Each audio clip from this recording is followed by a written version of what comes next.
namni duniyaa qabu hundi, namni uffata abbaa gadaa godhate hundi, namni uffata sheekotaa godhate hundi hayyuu jechuun hin dandeettu. Seenaa kana irraa kana baranna. Harka fuune kabajamtoota daawwattoota chaanaalaa Ahmed Oro. Tole gara seenaatti haasennu. Gosa wahiitu jira. Gosti kun ammoo hayyuudhaan bulan. Hayyuun kun immoo gosa zarii wahii keessatti argama. Zarii kana keessaa hayyuun tokko yoo du'u ilma isaatu itti aana. Haala kanaan adeemama. Almuhim zarii kana irraa hayyuun beekamaan ka gosa isaanii keessatti baay'ee jaallatamu tokko du'e. Hayyuun kun ammoo ilma xiqqaa malee hin qabu. Ilma xiqqaa malee hin qabu. Ilmi kun waggaan isaa 13 qofa. Daa'ima kana dhaalchisuuf ammoo daa'ima jedhanii warri gosa kanaa tuffatanii akka godhan wallaalan. San booda durayyoonni biyya sanii fi hayyoonni biyya san hayyoota namoonni ofiin jedhan jechuu haga nama 6 walitti qabaman aangoo hayyummaa kana qabachuudhaaf jechuu. San booda namoonni walitti qabaman kunniin jidduu isaaniititti wal dhaban eenyutu aangoo hayyummaa tanaa qabata jedhanii jechuu. Yaani aangoo bulchaa akka bulchaate hayyuun biyya kanatti akka bulchaate eenyutu aangoo tana qabata jedhanii irratti wal dhaban. San booda malli nu qabnu qaadii bira deemuudha, abbaa alangaa bira deemuudha jedhan. San booda namoonni walitti qabaman kunniin haga nama 7 hin gaanii mucaa daa'ima kanallee qabatanii deeman.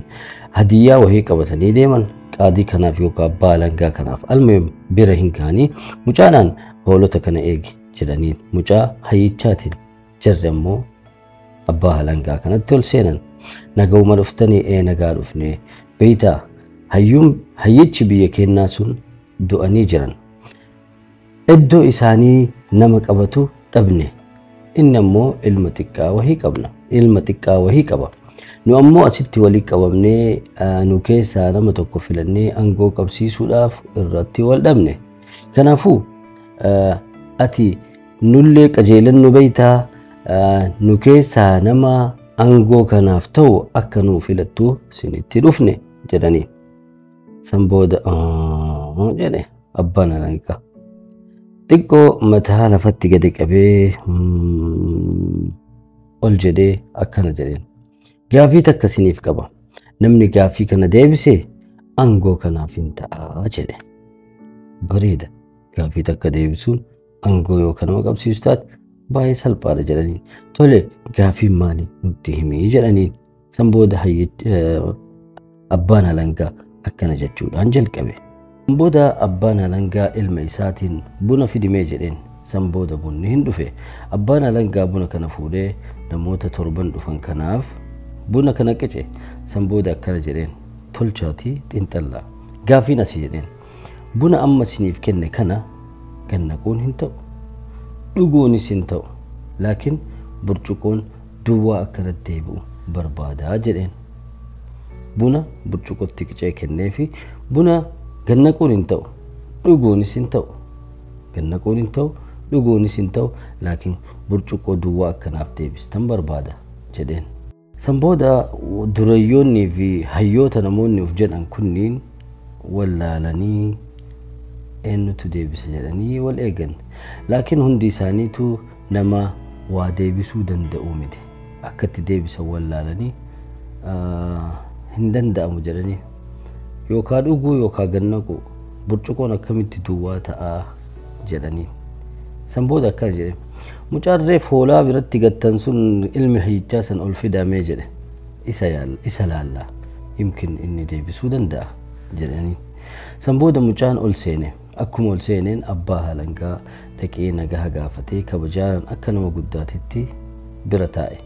San booda buna qicee fi abbaan alangaa kun buna kenneef. San booda akkana jedhe ilma kiyya buna kana gadi hin naqin, buna kana hin dhugin, laakiin burcuqoo duwwaanaaf deebisi jedheen. Yeroo kana mucaan burcuqoo tana fuudhee amaamaa matarraa qabu wahiitu jira. Caafii irraa hiikee buna kana keessa kaa'e. Yeroo kana bunni amaamaa isaa yookaan huccuu inni matarraa hiike kana xuuxuu jalqabe. Xuuxee burcuqoo keessaa bunni dhumate. San booda amaamaa matatti marate. San booda akkana jedhe bunni kee hin jiine bunni kee hin dhugamne laakiin mataa kiyya irratti maramee jira burcuqqoon duwwaadha jedheen.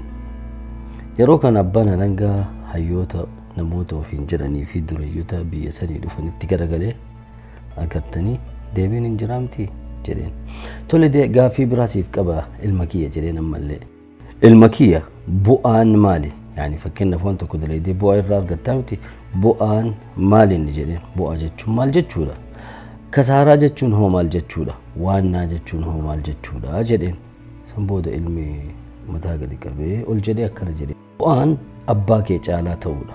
Abbaa kiyya caalaa ta'uun bu'aadha jedheen.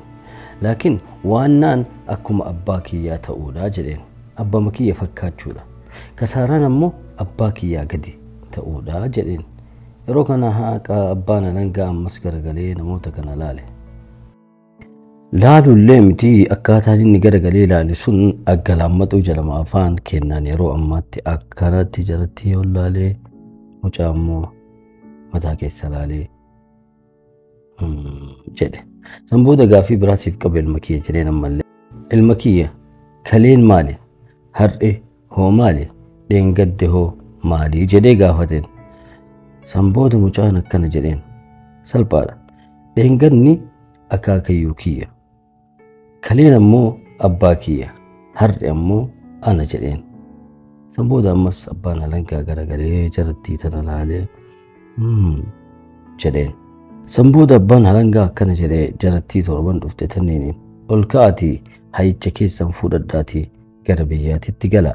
Laakiin jedheen namni uffata gaarii godhateef namni qarshii guddaa qabaateefi miti namni barumsa barateefi miti hayyuu ka ta'u. Hayyuu ka ta'an gochoota yaaliiwwan garagaraa nama hayyuu waliin ooluutu hayyuu nama godha.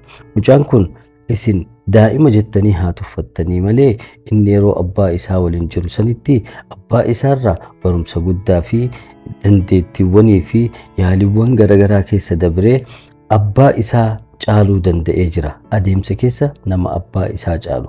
Abbaa fakkaata malee abbaa isaa nama caaluudha. Kanaafuu hayyichi keessan kana umrii tuffattanii beekumsa isaa tuffachuu hin dandeettan. Hayyicha fudhadhaatii gara biyyaa galaatii hayyichi isin bulchu kana jedheen. Kanaaf jalqaba yeroo viidiyoo jalqabnutti akkana jedhe. Namni duniyaa qabu hundi, namni uffata abbaa gadaa godhate hundi, namni sheeka fakkaatee akka sheekaatitti of mul'ise hundi hayyuu miti jedhama. Nagaatti. Subscribe godhuu haaraa taate. Yoo maatii taate like share nagaatti.